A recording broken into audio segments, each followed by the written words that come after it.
Pope Francis has always been a figure of resilience and faith, guiding millions through the uncertainties of life. But even the strongest among us have their moments of frailty. On February 14th, the world held its breath as news broke that the 88-year-old pontiff had been admitted to Rome's Gemelli hospital. It wasn't the first time he faced health challenges, but this time the concerns were more pressing. He had battled pneumonia, and though he was never intubated, his condition had been serious enough to warrant extensive care. For weeks, the Vatican remained relatively quiet, offering brief updates as the world waited. Then, on a quiet Sunday, Pope Francis made his first public appearance since his hospitalization. From the hospital window, he offered a blessing to the gathered faithful. The sight of him, though weak, brought immense relief. Many had gathered outside, hoping for a glimpse of the Pope. "I felt just overjoyed to see him," said Bishop Larry Kulik from Pennsylvania. Others in the crowd, like Ilaria de la Bidia, were moved to tears. "The love we breathed in this little square of this hospital was like heaven," she said. Ana Matos, who had just arrived from Brazil, was overcome with emotion when she saw him appear. "It was an amazing feeling, like when I had my son. I was so happy to see him healthy and smiling."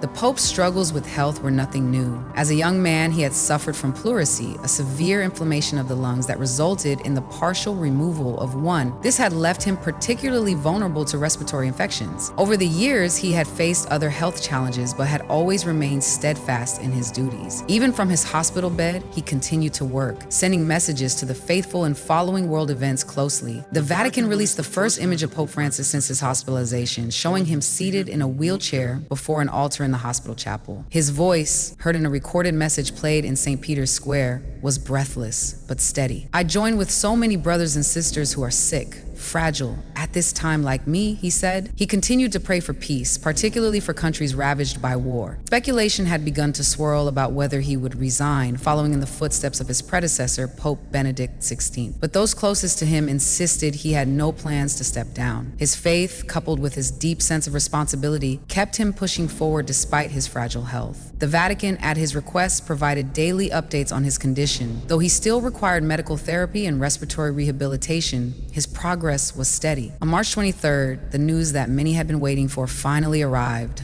Pope Francis was set to be discharged from the hospital. Speaking to the press, Dr. Sergio Alfieri confirmed the Pope's condition had improved significantly. The pneumonia had been successfully treated, but full recovery would take time. He would need at least 2 months of rest at the Vatican before fully resuming his duties. Despite the severity of his illness, Pope Francis had remained a cooperative patient. He had suffered 2 critical episodes during which his life had been in danger, but he had never lost hope. His dedication to his faith and his people never wavered. Even from his hospital room, he participated in spiritual exercises via video link, ensuring he remained connected to the church's work. As he prepared to leave the hospital, he expressed deep gratitude to the medical staff. "While I am here, I think of the many people who are close to the sick, bringing a little light into the night of pain," he wrote in his Sunday blessing. He praised the doctors and nurses for their tender care, recognizing their role in his recovery. His departure from the hospital was a moment of triumph, not just for him, but for all who had been praying for his well-being. His return to Casa Santa Marta, his residence in Vatican City, signaled the beginning of his next phase of recovery. Though he would need to pace himself, his commitment to his mission remained unchanged. 2025 was a significant year for the Catholic Church. It was a holy year, expected to bring 32 million pilgrims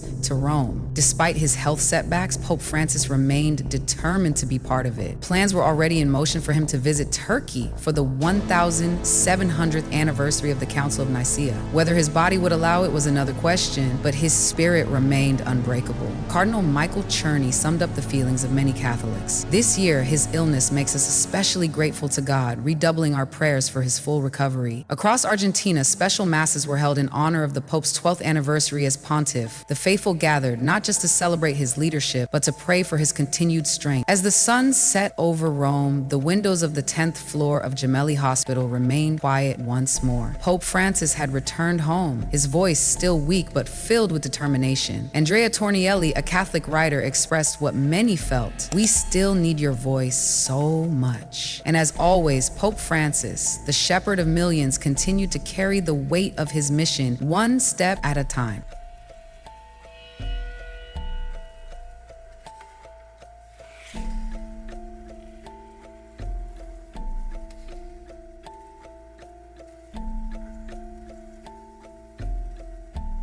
Thank you for watching KJ Pro TV.